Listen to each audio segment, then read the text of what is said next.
ఎందుకు చెప్పవలసి వచ్చిందంటే పేర్లోనే ఉంది.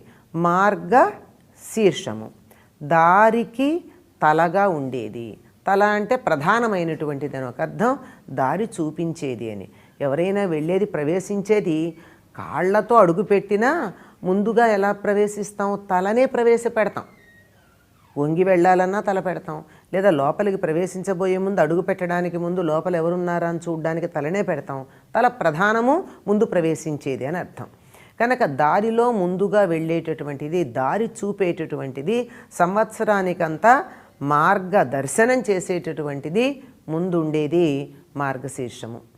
ఇది ఎందుకు ఇంత ప్రాధాన్యాన్ని సంతరించుకుంది అంటే, మానవులకి ఒక్క సంవత్సరం జరిగితే దేవతలకి ఒక్క రోజు జరుగుతుంది. రోజు మొత్తంలోనూ బ్రాహ్మీ ముహూర్తానికి ప్రాధాన్యం ఉంటుంది.